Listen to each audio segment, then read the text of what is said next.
కీర్తన 50వ కీర్తన 23వ వచనాన్ని అందరం కలిసి చదువుకుంటాం. 50వ కీర్తన 23వ వచనాన్ని అందరం కలిసి చదువుకుందాం. స్తుతి యాగము అర్పించువాడు నన్ను మహిమపరచుచున్నాడు. నేను వానికి దేవుని రక్షణ కనపరుచున్నట్లు వాడు మార్గము సిద్ధపరచుకొనెను. మరొక భాగాన్ని చదువుకుంటాం. అపోస్తలుడైన పౌలు కొరింథీయులకు రాసినటువంటి మొదటి పత్రిక 6వ అధ్యాయం 20వ వచనాన్ని మనందరం కలిసి చదువుకుంటాం. 1 కొరింథీ 6:20 వచనాన్ని అందరం కలిసి చదువుకుందాం. విలువ పెట్టి కొనబడిన వారు గనుక మీ దేహముతో దేవుని మహిమపరచుడి. దేవుడు తన వాక్యము దీవించి తన దాసుని అభిషేకించుకొని మనతో మాట్లాడినట్టుగా చిన్న ప్రార్థన చేసుకుంటాం. ప్రేమగల ప్రియ పరలోకపు తండ్రి, మీకు వందనములు, స్తోత్రములు నాయన. మీ అనాదికాల సంకల్పములో జగత్తు పునాది వేయబడక పూర్వమే మీ సంకల్పములో, మీ ఉద్దేశంలో ఉన్నటువంటి బిడలమైన మమ్మల్ని మీ చిత్తానుసారమైన సమయంలో మీరు విలువబెట్టి మమ్మల్ని కొనుక్కొని మీ పరిశుద్ధ మందిరానికి మమ్మల్ని నడిపించినందుకై వందనాలు, స్తోత్రాలు. మమ్మల్ని సజీవ లెక్కలో ఉంచినందుకై వందనాలు, స్తోత్రాలు. ఆత్మతో సత్యముతో మిమ్మల్ని ఆరాధించేటువంటి ప్రజలు కావాలని మీరు వెదకుచున్నారు అని మీ వాక్యంలో రాయించబడింది. నాయన, ఆరాధించే ప్రజలు మీకు కావాలి. ఆరాధించే ప్రజల యొక్క తండ్రి స్వరమును మీరు వినగోర్చుంటున్నారు. వారి ద్వారా మీరు మహిమ పొందగోర్చుంటున్నారు తండ్రి. ఇదిగో ప్రభు, ఆత్మతో సత్యంతో మిమ్మల్ని ఆరాధించడానికి చదవని లేఖన భాగముల్లో నుండి మీరు మాతో మాట్లాడు. నిలబడిన మీ దాసుడు తండ్రి ప్రభు, మరి అయోగ్యుడు, నిష్ప్రయోజకుడైనటువంటి వాడు, ఏమీ లేని బుద్ధిహీనుడు తండ్రి ప్రభు, మీరే దయించి కనికరించి ఉదయకాల సమయంలో ఆరాధన కొరకై మమ్మల్ని సిద్ధపరచు నిమిత్తం ఈ దాసుని మీరు మరుపరుచుకొని మీ వాక్యాన్ని విడుదల చేయవలసిందిగా వేడుకుంటూ ఉన్నాం. మీరే మాతో మాట్లాడు. మీరు మాట్లాడితే మాకెంతో క్షేమము, మేలు తండ్రి ప్రభా. మరి అలాగున మీ సన్నిధి కొరకై వెతుకుతూ ఉంటున్నాం. వచ్చిన వారిని బట్టి వందనాలు, స్తోత్రాలు. ఇంకెవరైనా వస్తుంటే వారికి అనుకూలత కలిగించము. ఎవరైనా అనానుకూలతలో ఉంటే వారికి అనుకూలత దయచేయమని మీ కృపాస్థలకు మమ్మల్ని అప్పగించుకుంటూ ఆది నుండి అంతం వరకు మీ నాయకత్వాన్ని, మీ సన్నిధిని మేము కోరుకుంటూ మీ సహాయం మాకు దయచేయమని యేసుక్రీస్తు వారి పరిశుద్ధమైన నామములో ప్రార్థన చేసి వేడుకొనుచున్నాము తండ్రి, ఆమేన్. దేవుని యొక్క వాక్య భాగంలో నుండి కీర్తన 50వ కీర్తనలో నుండి మనం ఒక మాట చదువుకుంటూ వచ్చినాం. స్తుతి యాగము అర్పించువాడు నన్ను మహిమపరచుచున్నాడు. దేవుని మహిమపరచడానికే దేవుడు మనల్ని సృష్టించాడు అని యెషయా గ్రంథంలో మనం చూస్తాం. దయచేసి చూడండి, ఆ భాగాన్ని ఒక మాట జ్ఞాపకం చేసుకుందాం. దేవుని మహిమపరచడానికి మాత్రమే దేవుడు మనల్ని కలగజేశాడు అని దేవునికి వాక్యంలో మనం చూస్తూ ఉంటున్నాం. 43వ అధ్యాయం యెషయా గ్రంథం 43వ అధ్యాయం 7వ వచనం. యెషయా 43:7. నా మహిమ నిమిత్తము నేను సృజించిన వారిని, నా నామం పెట్టబడిన వారిని అందరినీ తెప్పించుము. నేనే వారిని కలగజేస్తుని, వారిని పుట్టించిన వాడను నేనే అంటాడు. అంటే మానవుని దేవుడు కలగజేసిన ఉద్దేశం ఏంటంటే ఆయనకు మహిమ కలగాలి, ఆయనకు మహిమ కలగాలి, ఆయన మహిమపరచాలి. మానవుని ప్రధానమైన ఉద్దేశం, మానవుని కలగజేయడంలో ఉన్న దేవుని యొక్క ప్రధానమైన ఉద్దేశం మానవుని యొక్క జీవితం ద్వారా, మానవుని యొక్క ప్రార్థన ద్వారా, మానవుడు భూమి మీద జీవించినటువంటి కాలంలో మానవుని యొక్క ప్రధానమైన ఉద్దేశం ఏంటి అంటే దేవుని మహిమపరచాలి. ప్రతి కార్యంలో కూడా దేవునికి మహిమ ఉండాలి. ఎలాగో దేవుని మహిమ కలుగుతుంది? అనేక రకాలుగా దేవుని యొక్క మహిమ కలగడానికి కారణం ఉంది. కానీ ఒక కారణాన్ని కీర్తనాకారుడు జ్ఞాపకం చేస్తూ ఉంటున్నాడు. ఏంటి ఆ మాట అంటే, స్తుతి యాగము అర్పించువాడు నన్ను మహిమపరచుచున్నాడు అనే మాట ఇక మనం చూస్తుంటున్నాం. స్తుతి యాగము అర్పించువాడు నన్ను మహిమపరచుచున్నాడు. కాబట్టి స్తుతి యాగం అర్పించాలి. ప్రతి ఒక్కరు కూడా దేవుని సన్నిధానంలో స్తుతి చెల్లించడానికి మనం బద్ధులమై ఉన్నాము అని ప్రభు మాట్లాడుతుంటున్నాడు. అనేక సందర్భాల్లో కొంతమంది సంవత్సరాల తరబడి కూడా దేవుని ఆరాధించడానికి ఏమాత్రం కూడా నోరు తెరిచేవారుగా ఉండరు. దయచేసి దేవుని ఆరాధించడంలో ఉండేటువంటి ఆ యొక్క మరి ప్రత్యేకమైనటువంటి ఆశీర్వాదాలు ఎన్నో ఉన్నాయి. దేవుని ఆరాధిస్తే మన హృదయంలో కలిగేటువంటి సంతోషం అంత మాత్రమే కాదు, మన యొక్క వ్యక్తిగతమైన జీవితంలోనూ కుటుంబ జీవితంలోనూ మనం పొందేటువంటి ఆశీర్వాదాలు ఎన్నో ఉన్నాయి. కనుక దేవుని ఆరాధించడానికి మనం బద్ధులమై ఉంటున్నాం అనేటువంటి విషయాన్ని ఇక్కడ మనం చూస్తుంటున్నాం. స్తుతి యాగము అర్పించువాడు నన్ను మహిమపరచుచున్నాడు. అయితే ఇక్కడ ఒక మాట జ్ఞాపకం చేసుకుందాం. దేవుని ఎందుకు స్తుతించాలి? చాలాసార్లు మనం అనుకుంటాం, దేవుని ఎందుకు స్తుతించాలి, దేవుని ఎందుకు మనము అలాగ మహిమపరచాలి అనేటువంటి విషయాన్ని జ్ఞాపకం చేసుకుంటే మనం ఒక మాట ఇక్కడ మనం చదువుకున్నాం. కొరింథీయులకు రాసినటువంటి మొదటి పత్రిక 6వ అధ్యాయము 20వ వచనంలో ఒక మాట చదువుకున్నాం. విలువ పెట్టి కొనబడిన వారు గనుక మీ దేహముతో దేవుని మహిమపరచుడి. దేవుని మహిమపరచడానికి మరో పద్ధతిని పౌలు భక్తుడికి జ్ఞాపకం చేస్తూ ఉంటున్నాడు. దేహముతో కూడా మరి ఎలాగున దేవుని మనం స్తుతించాలో, ఎలాగున దేవుని మనం ఘనపరచాలో దేవునికి వాక్యంలో మనం చూస్తూ ఉంటూ ఉన్నాం. కనుక దేవుని ఘనపరచడానికి, దేవుని మహిమపరచడానికి ఎన్నో రీతులుగా చూద్దాం. చూడండి, తెస్సలోనికీయులకు రాసినటువంటి మొదటి పత్రిక 5వ అధ్యాయం ఇక్కడ ఒక మాట మనం గమనం చేసుకుంటా ఉన్నాం. 23వ వచనం, 5వ అధ్యాయం 23వ వచనంలో ఈ మాట రాయబడుతూ ఉంటుంది. సమాధానకర్తయు దేవుడే మిమ్మల్ని పూర్ణముగా పరిశుద్ధపరచునుగాక, మీ ఆత్మయు జీవమును శరీరమును మన ప్రభు అయిన యేసుక్రీస్తు రాకడయందు నిందారహితముగాను సంపూర్ణముగాను ఉండినట్లు కాపాడబడునుగాక అంటా ఉన్నాడు. అంటే మన ప్రాణముతోనూ ఆత్మతోనూ మరి శరీరముతోనూ కూడా దేవుని మహింపరచవలసిన వారంగా ఉన్నాం.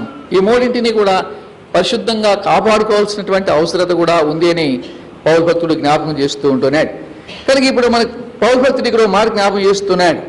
విలువ పెట్టి కొనబడిన వారు కనుక మీ దేహముతో మహిమపరచుడి. అయితే ఇప్పుడు మన భాగం ఒకటే, ఈ ఒక్క భాగాన్ని మాత్రం జ్ఞాపకం చేస్తాం.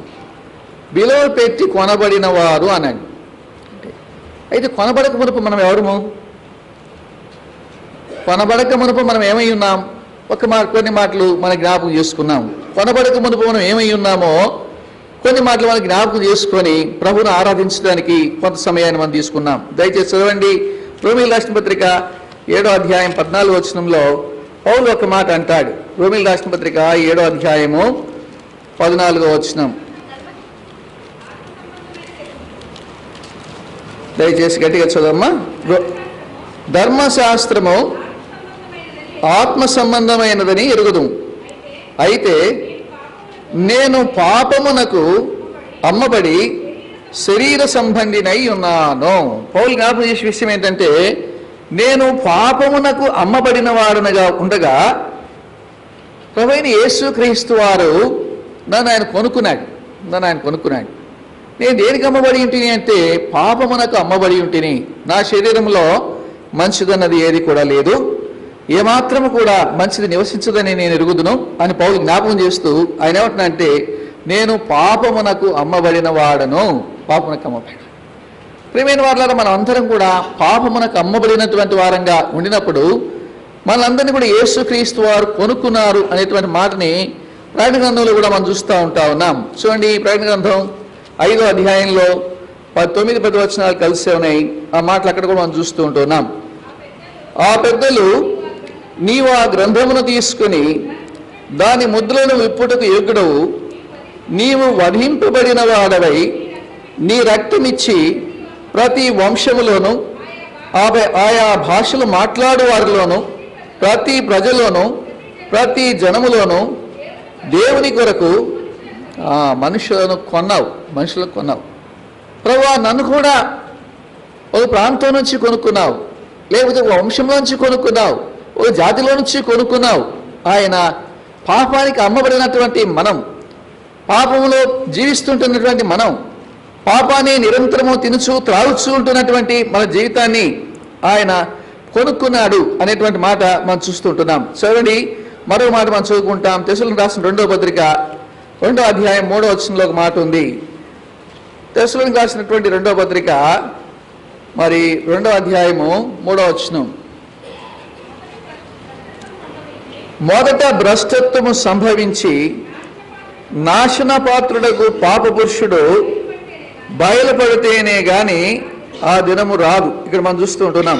మొదట భ్రష్టత్వము సంభవించి నాశనపాత్రుడకు పాపపురుషుడు అంటే ఈ నాశన పాత్రుడైనటువంటి పాప పురుషుడు మన జీవితంలో మనల్ని పాపం కొరకే ప్రేరేపించి మనల్ని వశపరుచుకొని వాడు మనకి మనం అమ్మబడిన వారంగా ఉన్నాం.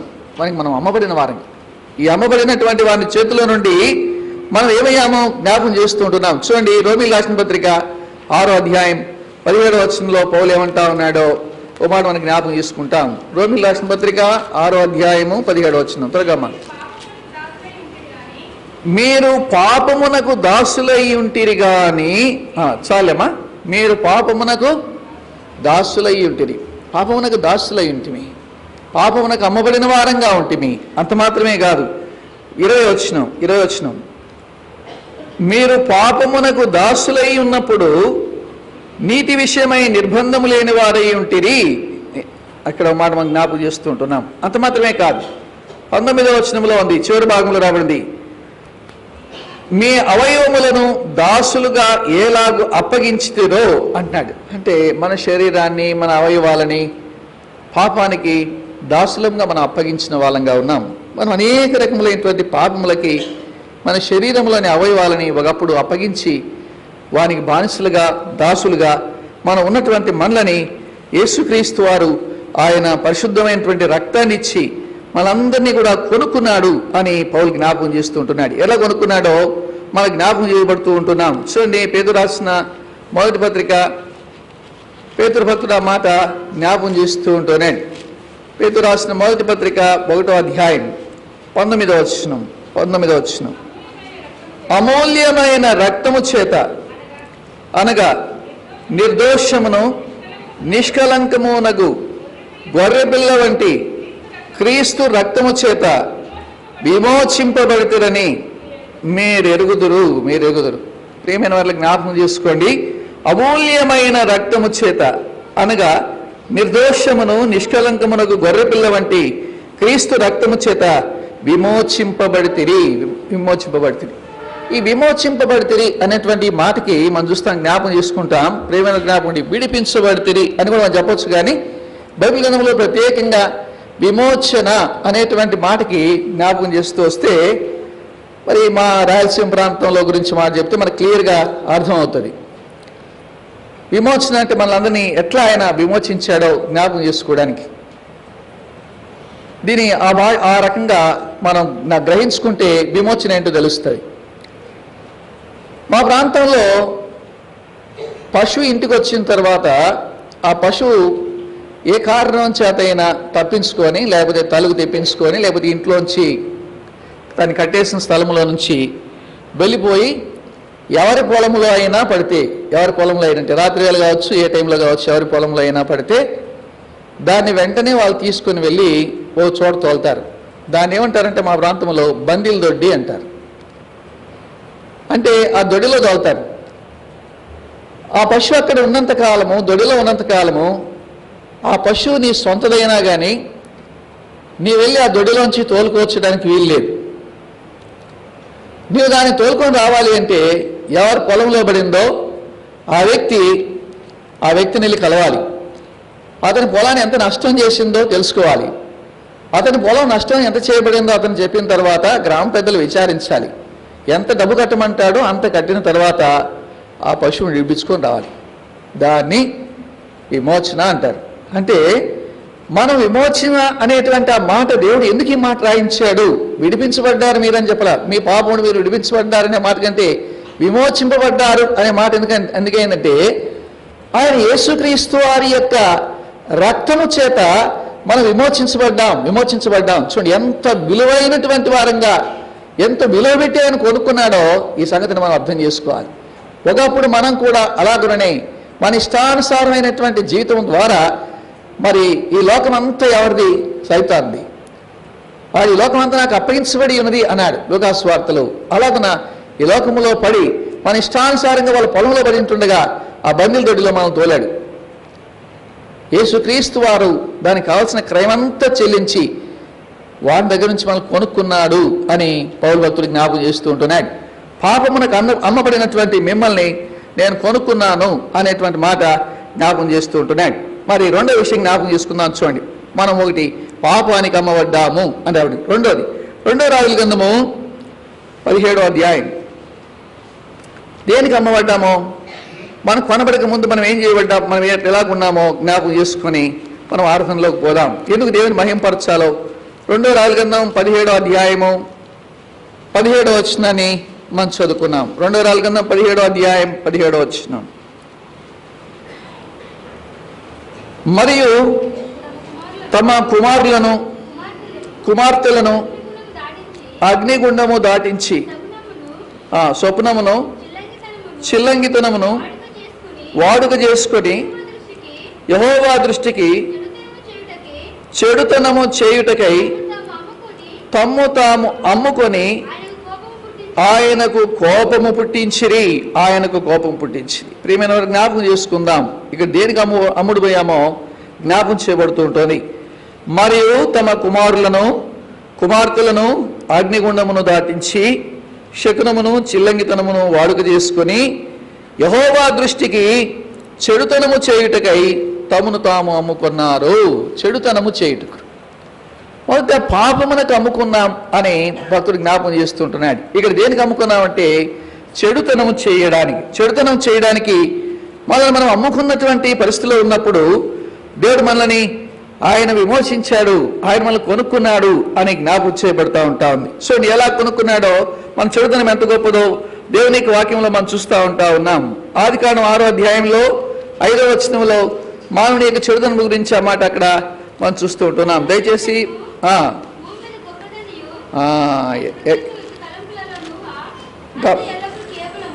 చూడండి, ఆదికాండం 6వ అధ్యాయం 5వ వచనంలో నరుల చెడుతనము భూమి మీద గొప్పది. నరుల చెడుతనము భూమి మీద ఎంత గొప్పదో, ఇంత గొప్పదైనటువంటి చెడుతనంలో ఉన్నాం. ఎన్ని రకాల చెడు జీవితానికి అలవాటు పడి మనం అమ్మబడినటువంటి వారంగా మనం ఉండినామో ఆ యొక్క జీవితంలో నుంచి దేవుడు మనల్ని మరి కొనుక్కున్నట్టుగా మనం చూస్తూ ఉన్నాం. రెండోదిగా జ్ఞాపకం చేసుకున్నాం మత్తయి సువార్త 12వ అధ్యాయం 39వ వచనం. ఎవరైనా త్వరగా చదవమా? మత్తయి 12:39.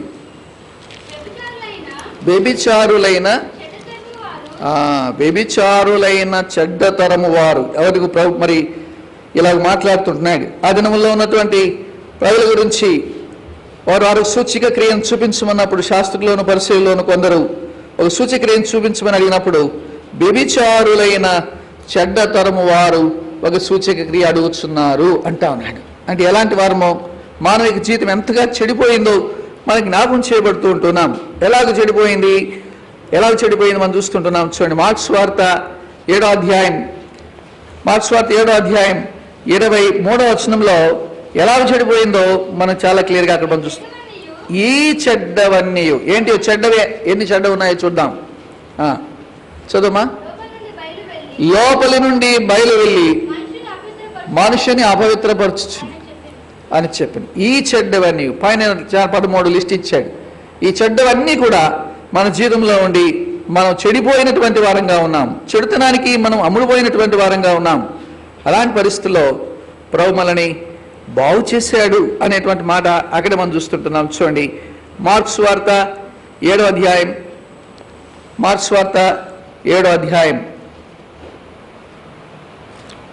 37వ వచనం. ఈయన సమస్తమును బాగుగా చేసి ఉన్నాడు. ఆ సమస్తములో నీవు కూడా ఉన్నావు. జ్ఞాపకం చేసుకో. ఉదయకాల సమయంలో ప్రభువా, సమస్తములో నేను కూడా చెడిపోయినటువంటి స్థితిలో ఉన్నప్పుడు సమస్తాన్ని నువ్వు బాగు చేశావు. నువ్వు విలువ పెట్టి నువ్వు కొనుక్కొని నన్ను బాగు చేసావయ్యా, నన్ను బాగు చేసావు, అందుకు నీకు వందనాలు స్తోత్రాలని దేవుని మహింపరుద్దాం. రెండోదిగా దేనికి మనం అమ్ముడుపోయామో మనం చూస్తున్నాం. మొట్టమొదటిగా పాపానికి అమ్ముడుపోయాము. రెండోదిగా చెడుదములకు అమ్ముడుపోయి ఉంటుండగా మనల్ని ఆయన విలువ పెట్టి కొనుక్కొని బాగు చేసి ఉంటున్నాడు. మూడోదిగా దేనికి అమ్ముడుపోయి ఉంటున్నాం మనం చూద్దాం. మొదటి రాజుల గ్రంథము 21వ అధ్యాయం. మొదటి రాజుల గ్రంథం 21వ అధ్యాయం. దయచేసి మరి 20వ వచనాన్ని మనం చదువుకుంటాం. అంతటా నా పగవాడా, నీ చేతిలో నేను చిక్కబడుతున్నా, యెహోవా దృష్టికి కీడు చేయుటకు నిన్ను నీవే అమ్ముకొని ఉన్నావు గనుక నా చేతికి చిక్కితివి. తర్వాత 25వ వచనం.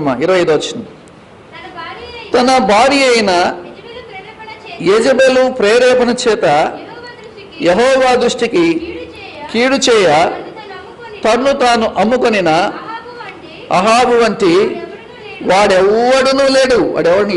మూడో దేనికి అమ్ముడుపోయి ఉన్నాడో మానవుడు జ్ఞాపకం చేస్తూ ఉంటున్నాడు. దేవునికి వాక్యం అంతో స్పష్టంగా వీటన్నిటిలో వారు మాత్రమే కాదు, ఆజ్ఞాల్లో లేకపోతే అహాబు అమ్ముడుపోయాడు, లేకపోతే పరిశీలన వారు అమ్ముడుపోయారు, లేకపోతే మరి పౌలు మాత్రమే అమ్ముడుపోయాడు అని కాదు. మనందరి జీవితాలు కూడా మానవ జీవితం అంతా ఇలాంటిదే అని ప్రభు జ్ఞాపకం చేస్తూ ఉంటున్నాడు. 20వ వచనంలో అంటాడు, మరి ఏలియా అంటున్నాడు, అహాబు ఏలియాను చూచి నా పగవాడా, నీ చేతిలో నేను చిక్కుబడుతున్నా అని పలుకగా ఏలియా ఇట్లను, యెహోవా దృష్టికి కీడు చేయుటకు నిన్ను నీవే అమ్ముకొని ఉన్నావు.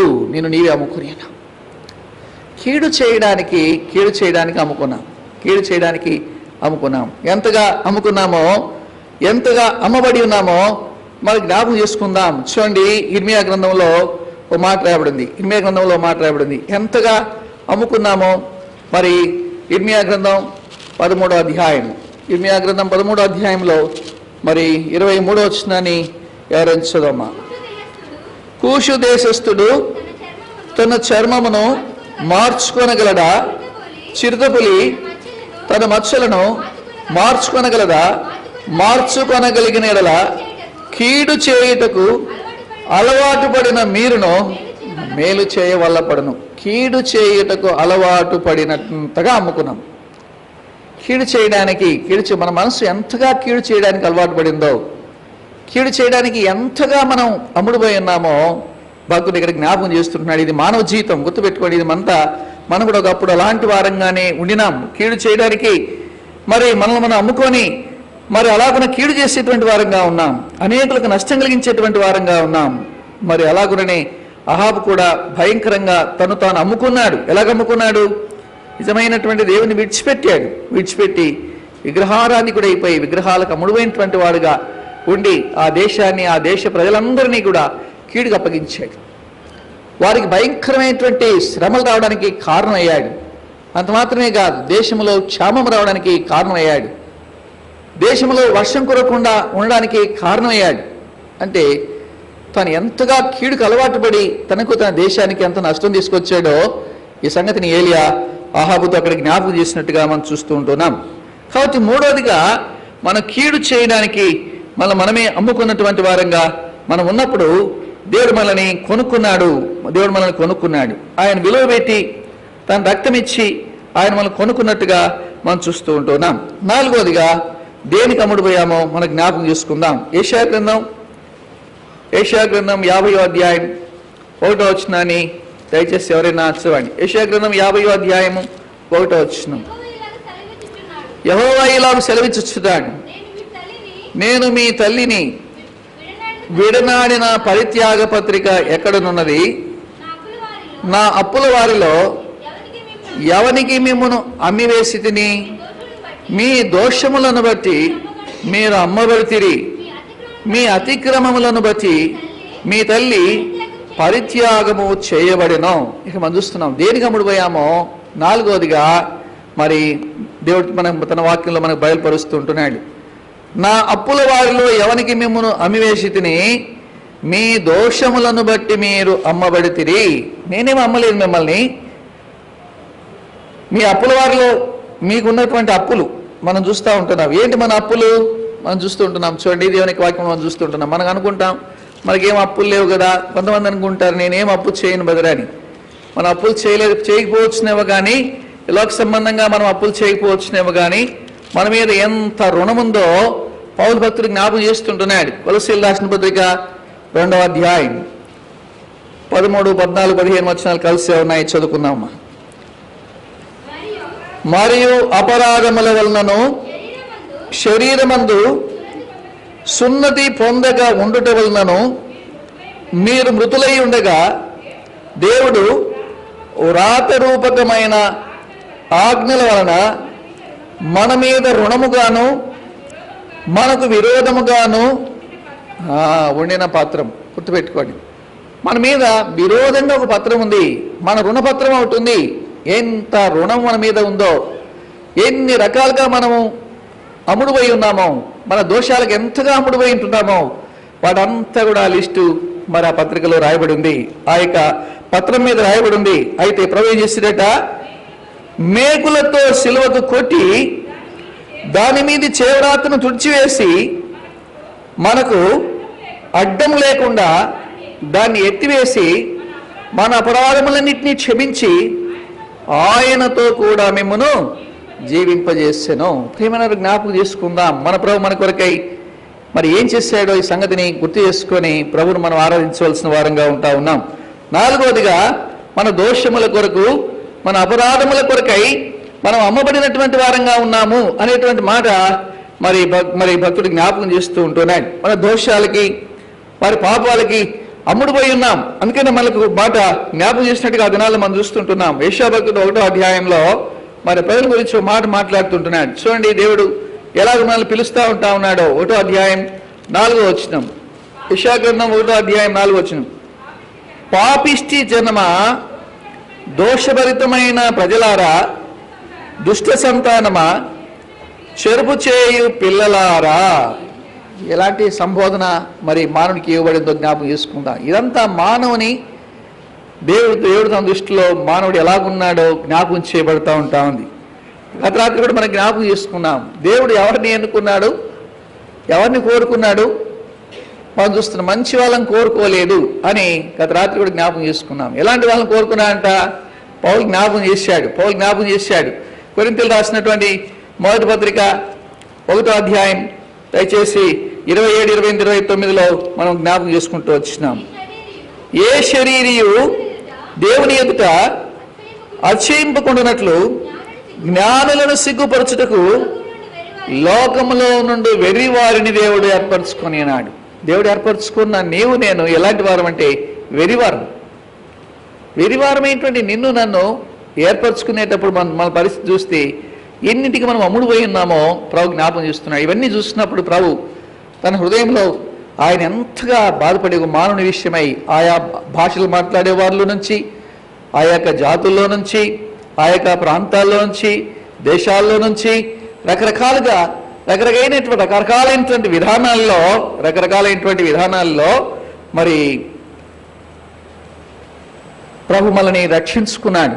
మనం రక్షించుకున్నటువంటి విధానాన్ని అర్థం చేసుకుంటే నిజంగా దేవుడు ఎంత అద్భుతమైనటువంటి ఆయన యొక్క కృప ఎలాగో ఆయన రక్షించుకుంటాడు అనేటువంటి విషయాన్ని ఆలోచన చేస్తే నాకు ఒక విషయం మాత్రం చాలా ఆశ్చర్యం కలిగిస్తుంది. ఒక సహోదరుడు మరి ప్రాంతానికి వచ్చినప్పుడు నువ్వు ఎలా రక్షణ పొందావు అన్నాను. అతను గొర్రెలు మేపుకునేటువంటి గొర్రెల కాపరి, మా ప్రాంతంలో గొర్రెలు మేపుకునేటువంటి గొర్రెల కాపరి. ఆయన్ను నేను అడిగాను.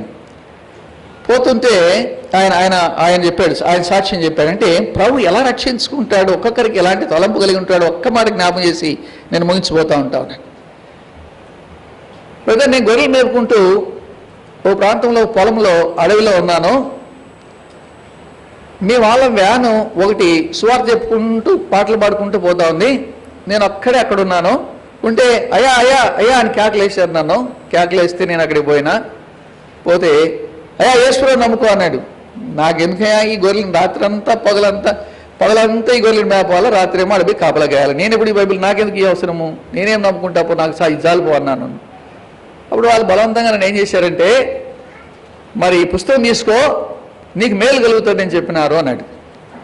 సరే ఊరికే ఇచ్చేవాడు ఎందుకు ఉండాలి అనుకొని నేను తీసి పెట్టుకున్నాను అన్నాడు. అది కొత్త నిబంధన గ్రంథం, ఆ చిన్న పుస్తకాన్ని ఇచ్చారు. సరే ఊరికే వచ్చేటప్పుడు నాకు ఎందుకు లేని దాన్ని చదవట్టుకొని పోయినాను, మేలు కలుగుతుంది కన్నా అన్నారు కదా అనుకొని దిండి కింద పెట్టుకుని నిద్రపోయావని అన్నాడు. చాలా కాలం దిండి కింద పెట్టుకుని నిద్రపోయాడంట. కొంతకాలం పోయిన తర్వాత అతనికి జబ్బు కలిగితే అప్పుడు గుర్తొచ్చింది. ఏం గుర్తొచ్చిందంటే, వీళ్ళు మేలు కలుగుతారన్నారు కదా, నేను ఇంతకాలం దీన్ని చూడలేదు, చూద్దాము అని మత్తయి సువార్త ఓపెన్ చేశాడు. ఓపెన్ చేస్తూనే ఏం కనబడుతుంది? మొదటి అధ్యాయంలో మనకు మొదటి అధ్యాయంలో కనబడేటువంటి మాటలు చూస్తే ఎంతో ఆశ్చర్యం కలుగుతాయి. ఎంతో ఆశ్చర్యం కలిగితే దేవుడు ఒక్కొక్కరి విషయమే ఎంత ప్రణాళిక కలిగి ఉన్నాడంటే, మనందరి విషయంలో కూడా ఎలాంటి ప్రణాళిక కలిగి ఉన్నాడో చెప్పడానికి జ్ఞాపకం చేస్తుంటున్నాను. అబ్రాహాము కుమారుడు దావీదు కుమారుడైన యేసుక్రీస్తు వంశావళి అని అబ్రాహాము ఇస్సాకును కనెను, ఇస్సాకు యాకోబును కనెను, యాకోబు యూదాను కనెను, అతని అన్నదమ్ములను కనెను, యూదా తామారునందు ఏం పని లేదా, కనే పనేనా అని అనుకున్నాడు. అనుకొని ఆ పుస్తకాన్ని పక్కన పడేసాడు. ఇంతేనా, దీంట్లో ఏం వెలుగుతుంది నాకు అనుకొని పడుకున్న తర్వాత గుర్తొచ్చింది. దానికి ఏం గుర్తొచ్చిందంటే, మా నాయన పేరేంది? మా నాయన పేరు సుబ్బయ్య. మా తాత పేరేంది? మా తాత పేరు నారాయణ. మా తాత పేరేంది తెలీదు. అంటే మా నాయన పేరు తెలుసు, మా తాత పేరు తెలుసు, దాని తర్వాత ఎవరో తెలియదు. కానీ ఈయన ఎవరంటే యేసుక్రీస్తు. ఈయనకి ఇన్ని తరాలు ఎందుకు రాయాలా అని తలంపు వచ్చిందంటే, యేసుక్రీస్తు వారి యొక్క తండ్రి పేరు రాశారు, వాళ్ళ నాయన పేరు రాశారు, వాళ్ళ నాయన పేరు రాశారు, ఇన్ని తరాలు రాశారంటే ఈయన నిజంగా ఏదో చాలా గొప్ప వ్యక్తి ఉంటాడు కనుక నిజంగా ఈయన వల్లే నాకు మేలు జరుగుతుంది అనుకొని, ప్రభువా నాకు ఇలాంటి అనారోగ్య పరిస్థితుల పడి నేను పడకలో పడుకోన్నా, నన్ను బాగు చేస్తే నేను నమ్ముకుంటాను అని అంట. అంతే, బాగయ్యాట. నేను యేసుని నమ్ముకున్నాను బదులు అన్నాడు. అర్థమైందా? ఒక్కొక్క వ్యక్తిని ఎలాగ రక్షించుకుంటాడో, ఎలాగ అమ్ముడుపోయిన స్థితిలో ఉండగా నన్ను రక్షించుకున్నాడో ఆ సంగతి ఆయన చెప్పినప్పుడు నాకు చాలా ఆశ్చర్యం అనిపించింది. అంటే ఒక్క వ్యక్తిని ఎలాగ దర్శిస్తూ వచ్చినాడు, నేను ఎలా దర్శిస్తూ వచ్చినాడు, నన్ను ఎలా దర్శిస్తూ వచ్చినాడు, మనందరినీ ఎలా దర్శిస్తూ వచ్చి ఆయన రక్షించుకున్నాడో ఈ సంగతి మనకు జ్ఞాపకం చేసుకుంటూ ఉదయకాలశంలో ప్రభువా నేను కూడా అమ్ముడుపోయిన వానిగా ఉంటిని, దోషములకి అమ్ముడుపోయిన వానిగా ఉంటిని. అందుకనే ప్రభు అన్నాడు. చూడండి, యెషయా గ్రంథం 53వ అధ్యాయం 5వ వచనం. ఒక్క మాట చదువుకొని మన ఆరాధనలోకి వెళ్ళిపోదాం, ఎందుకంటే సమయం ఎక్కువైంది. ఇప్పుడే ఒక మాట. మన అతిక్రమములను బట్టి ఆయన గాయపరచబడెను, మన దోషములను బట్టి ఆయన నలగొట్టబడ్డాడు. మన దోషముల కొరకై ఆయన నలగొట్టబడ్డాడు. ఆయన శరీరంలో బహుగా నలగొట్టబడ్డాడు. ఇది యాగము అంటే అది ప్రేమలో జ్ఞాపకం చేసుకోండి. స్తుతి యాగము అర్పించువాడు నన్ను మహిమపరచుచున్నాడు అంటే అర్థం ఏంటంటే, యాగం అంటే మనం చూస్తూ ఉంటాం, యాగంలో మంట ఉంటుంది, నిప్పులు ఉంటాయి, దాంట్లో మరి వేసి అన్ని కాలుస్తూ ఉంటారు, నూనె మరి నెయ్యి పోస్తుంటారు, తర్వాత కట్టెలు వేస్తుంటారు, తర్వాత విలువైన వాటిని దాన్ని వేస్తూ ఉంటారు. గుర్తుపెట్టుకోండి. అంటే కాల్చివేయబడటాన్ని, అంటే సమర్పించబడటాన్ని, క్రయం చెల్లించుటాన్ని, నీ జీవితంలో నీ వీటన్నిటికీ అమ్ముడుపోయి ఉంటుండగా ఆయన క్రయం చెల్లించుంటుండగా, ప్రభువా నేను పాపానికి అమ్మబడి ఉండగా నీవు నన్ను విలువబెట్టి కొనుక్కొని పాపము నుండి నన్ను విమోచించావు, నిన్ను నేను మహింపరుస్తున్నాను. నా చెడుతనానికి నన్ను నేను అమ్ముకొని ఉంటుండగా నీ పరిశుద్ధమైనటువంటి రక్తం చేత నన్ను కొనుక్కొని నా హృదయాన్ని మీరు మార్చారు, నా మనసు మార్చారు, చెడుతనంలోండి నన్ను విడిపించారు, నా జీవితాన్ని మార్చినారు, మీకు వందనాలు స్తోత్రాలు. నన్ను బాగు చేశారు, మీకు వందనాలు స్తోత్రాలు. మూడవదిగా, నేను మీ దృష్టికి కీడు చేయడానికి అలవాటు పడిన పులివలే నేను ఉండినాను, నా బట్టలను మార్చుకోలేక, నా జీవితాన్ని మార్చుకోలేక కీడు చేసేవాడినిగా ఉంటిని. అయితే మీ పరిశుద్ధమైన రక్తం ద్వారా నన్ను కడిగి నా జీవితాన్ని మార్చి కీడులో నుండి కాక మేలు చేయడానికి, మరి అనేకులు మేలు కోరి ప్రార్థించేటువంటి వానిగా నన్ను మీరు చేశారు, వందనాలు స్తోత్రాలు.